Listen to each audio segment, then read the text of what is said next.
What started on the drawing board became a trophy. Engineers at Federal Premium Ammunition designed the trophy-bonded tip bullet to deliver devastating, bone-crushing performance. With a translucent polymer tip and boat-tail design, Trophy Tip provides flatter trajectories and improved accuracy. Plus, a solid copper shank jacket and bonded core mean high weight retention and deep penetration. Trophy Bonded Tip from Federal Premium Ammunition.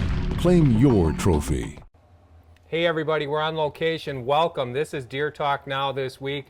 We are near Ritter, Oregon, and we are having a lot of fun. We're hunting mule deer this week, and we're not only learning a lot about mule deer, but we're learning about whitetails here as well, and we're learning a lot about shooting and long distance shooting.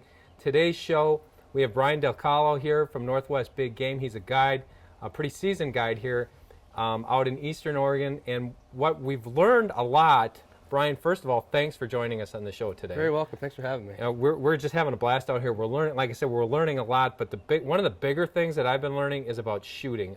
Being a Midwestern hunter, grew up slug hunting. Sure. We're talking about 100 yards, 150 yards, and now we get out here and we're shooting at gongs that are 300 yards away. And to me, it seems like a mile away. Right. And you gave us some great tips, and that's what we wanted to talk about today and share with the viewers. Is some of these tips I think can apply to almost anyone, whether they're hunting Midwest cornfields or Northeast woodlots or out here out west.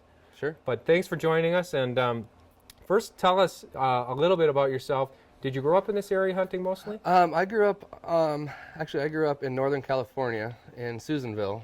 That's where I started hunting down there. I started hunting when I was 5 with my dad, and then it rolled over into bow hunting. And then I started getting into the whole guiding thing of it, and basically from the time I was about 18 till 30-ish, I was hunting on the west side of Oregon over in the Coast Range in the Cascades, and basically clear over to the ocean.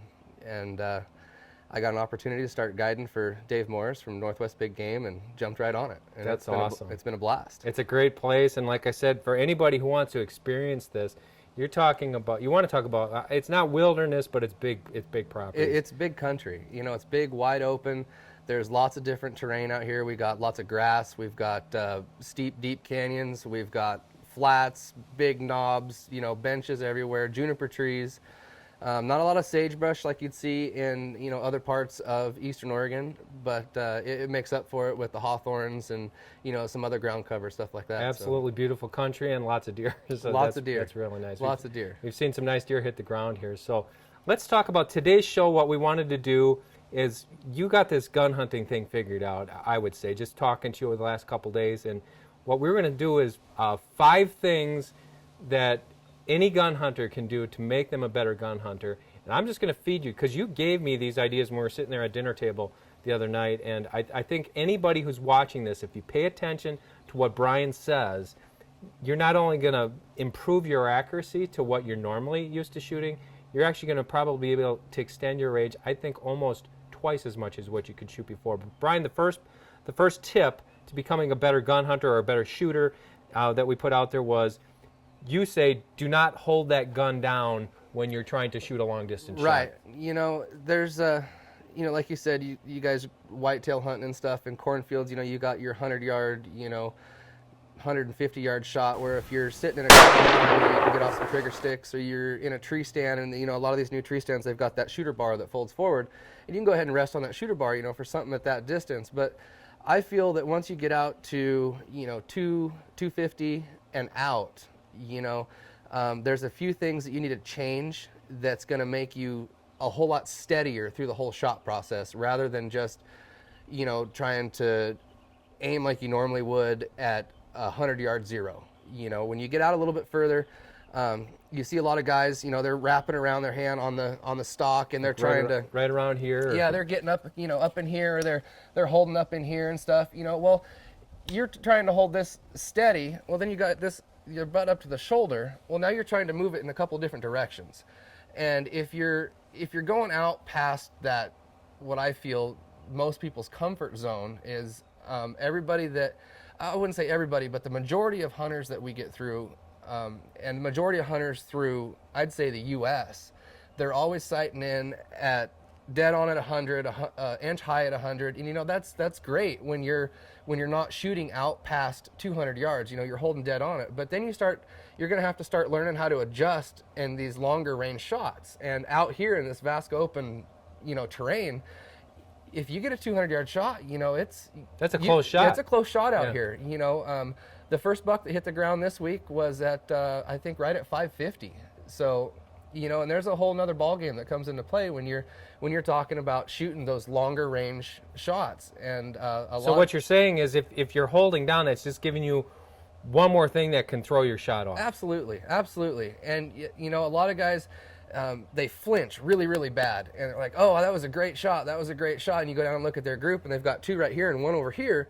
Well, this is your flinch. You know, it's not the gun, it's not the ammo, it's completely you. If you've got even a 3-shot group that's even at 100 yards, you know, most of these guns out of the box, like this one here, we're getting just over a half-inch group at 100 yards with 165 grain fusions, which is spectacular. You know, it's come such a long ways, and you know, you can do so much more with this setup than what most people realize.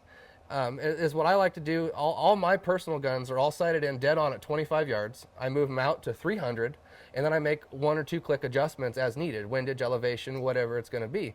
And then you're holding dead on out to 3, and you learn your reticles too. You know, there's several different reticles. There's a lot of new reticles in the industry that are coming into play. You know, these holdover scopes, and you know, they've got a lot of like some of them have circles, some of them are lines, some of them are dots. You know, we'll learn how to use that stuff. It's there for a reason. You know, it's there for your advantage. Don't be afraid of that long range shot. And I know, you know, there's a lot of guys, they're like, "Oh man, 300 yards. Well, that's too far for me. I can't shoot that. I was guilty of that myself. When you get out there to that 300-yard mark, you're thinking, God, how am I going to make this shot? It's not going to make any difference. If you know your reticle. If you know your reticle, you know your gun, and you're not afraid to shoot your gun. And what I mean by not afraid to shoot your gun is you're not getting on your gun and getting one of those. You know, you're flinching. Flinching as you're going to shoot. It doesn't matter if you're shooting at 100 yards or you're shooting at 300 yards. You're going to have the same result, except that, you know, the farther out you go, the more dramatic it's going to be. You know, if you're trying to sight your gun in and you keep flinching every time, you got one here, one here, one here, one here, and then somebody else gets behind it and just piles them in the middle, well, that means that it's the guy behind the gun. And I'd say 98 to 99 to 100% of the time, it's the guy behind the gun that the problem lies. It's that form. Now you've gone through almost the whole list here, but we have don't hold your gun down, or either over the scope or on, right. especially on the barrel. Let it relax. Know your reticle, and that's knowing if you're 2 inches high at 200 yards, that you need to hold either high at 300 or come down. Like you said, if you have a multi-reticle scope. Don't be afraid, and we're gonna go into one of these here in a second. Don't be afraid of your yardage. Right. To that, I'm gonna have you expand on the one. Why don't you show us when you say don't be afraid of getting hit by that gun, don't be afraid of the recoil. What do you mean? How would you approach if you're gonna sight this gun in off the rest? How are you actually gonna hold that rifle? If I'm gonna go and shoot this off the bench, and I just got it set up, I'm gonna go for a 0. When you go to get behind this gun, you know, a lot of guys, they'll climb up into it, and you'll see them do this number. And the higher power you get, the closer you got to bring your eye to the scope for the eye relief. This right here is moving your gun. You know, as out to 100, when you're sighting that stuff in, it's not that big a deal. Once you start getting out to those longer ranges, 350, you know, on out, you're going to have a problem. So is what I like to do, and in this case, we've got something to support the stock. You get that in here, and you can move it in and out depending on where your target is. And I'll take, you know, I'm always using something to support the butt of the gun on pretty much every shot, whether I'm laying on a backpack, I got bipods down, you know, something of that nature. I'm going to get in and put my hand underneath the butt of the gun. I'll put my hand underneath the butt of the gun, and I'll get it into my shoulder, and I'll pull the gun in, and then come down and get comfortable till you get that eye relief where you need it, and then just take this hand, and you're going to relax it. And you don't want a whole lot of pressure. You're just going to barely come in here and touch this. You're going to keep it as steady as you possibly can, and then when you start making that squeeze, one trick that I've learned from a couple of guys that are at our gun club back home, if you take a pen, like a writing pen, and it's the retractable ones, and you go to push that pen in, and you're pushing it to one side or to the other, that same thing as pulling the trigger. You need it to where it's not going to hit either side of that, and that's just a good drill. It's just a trigger pulling drill. Okay. It really helps if you push the trigger, to one direction, it's going to move that bullet to the opposite side. If you pull the trigger towards the opposite side, it's going to push that bullet the other direction. It's just physics. That's how it works. So a lot of guys, they get in there and they'll start getting on that trigger, and they'll get that, they'll get the trigger clear up into here. They're grabbing way up into this, and So actually, you're affecting your accuracy the way you're grabbing that trigger. 100%. If you're not pulling straight back or squeezing on it straight back, it's gonna, at that longer distances, there's a couple of minute things that are gonna help your groups, and that's one of the big ones. Aside from knowing the wind, if it's a calm day, and You're pretty much good. yeah, it's pretty good. So other than that, what I've learned is if you have 3 shots that are straight in line and they're 3 inches apart, your harmonics of your barrel are good. That's a good round. It's a good load. Don't think as your group as a 3-inch group, because your bullets are spread out so wide. It's you pushing it left and right.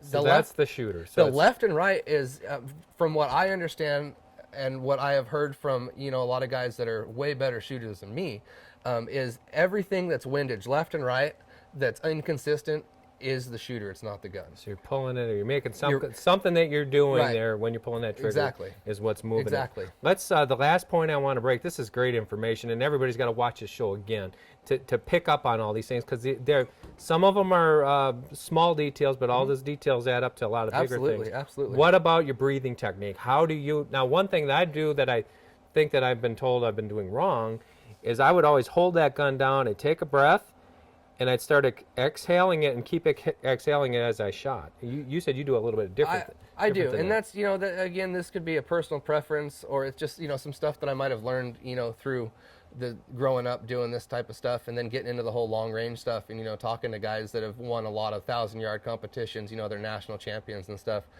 The way that it was explained to me, if you go and you take that deep breath and you let it out and you start squeezing, well, you're starting to lose focus immediately because you're not having any oxygen in you to keep the focus, per se.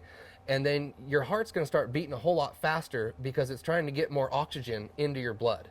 So at that sense, well, automatically you're going to start seeing your reticle moving. Take a deep breath, let half of it out, start to squeeze. So you still got enough air left in your lungs that that's not going to become such a big factor anymore. Makes total sense, yeah. So that's just something that I've learned, and it's kind of a personal preference too. Some guys, they do it different. Some guys let a little out. Some guys, if you hold it, you're going to get the real big heartbeats, and it's just slow, big heartbeats because you're full of air, oxygen already, and it's trying to disperse that. Awesome. So you go ahead and let a little bit out, whatever your comfort zone is. But I definitely wouldn't go ahead and let all of your breath out, because you lose focus almost immediately. Makes And total I don't mean completely blurry, but it's going to start diminishing. It can affect you a little bit. Right, it'll affect you a little bit, and then your heart, that rhythm's going to start speeding up. It's just like you're getting excited. You got a big buck out there or something. And it's just it's the same thing, but it's different. So I personally let half of it out, and then I start my squeeze. And for me personally, I would much rather focus on my trigger pull than focusing on holding that crosshair perfectly, not perfectly still, but right where I want to hit. Right. The way your brain works, it's going to hold it there anyway. So work on your trigger pull. That is way more effective in the long range stuff than anything else, I think. Just because you pull it to one side, it's going to push the bullet that way. You push the trigger to the other side, it's going to pull the bullet that way. So just worry about your trigger pull. Make a good shot, and that's what I mean when I say a lot of hunters come through, and I get a lot of guys, and I say, okay, I need you to make a good shot, good squeeze, good squeeze, good squeeze. Whenever you're ready, good squeeze. And they do, boom, okay, you missed. Well, That's what you happens. pulled it. That's what happens. You know, and I've had a lot of hunters that are just, you know, guys, you know, I get excited. It takes a minute for me to calm down. And you get guys that don't do it all the time, and they get, you know, 10 times as excited. Well, what I'll do, I'll have them just jack the bolt, don't put anything in the chamber, and dry fire on them a couple of times. You'd be amazed how quickly they calm down very, very fast, especially when you get out to those distances where you're uncomfortable, you're unfamiliar with. You know, for guys that don't shoot an awful lot, you know, this longer range stuff, 300, 400, 500 yards, is pretty overwhelming for some guys. You know, and it doesn't need to be, especially with the new technology. You know, you got your old school 3 to 9 power scopes. Yeah, you know, some of the guys that aren't used to this stuff, that's a poke. You know, 300 yards on 9 power, you know, take your 10 by 42 binos and looking at something at 300 yards, that's like, hey, that's small. Well, now you take 1 power off of that, and you're trying to hold on it and hold steady. You know, that's something else there. Very cool. Well, those are some great tips, Brian. You know, for more information on this, especially the bullets, check out Federal Ammo's website on those new Fusion bullets. A lot of technology, the stuff that Brian talks about, built right into that ammo. It's going to make you a better shooter. For Brian Delcollo here at Northwest Big Game in Eastern Oregon, I'm Dan Schmidt. Thanks for joining us for Deer Talk Now. We'll catch you right here again next week.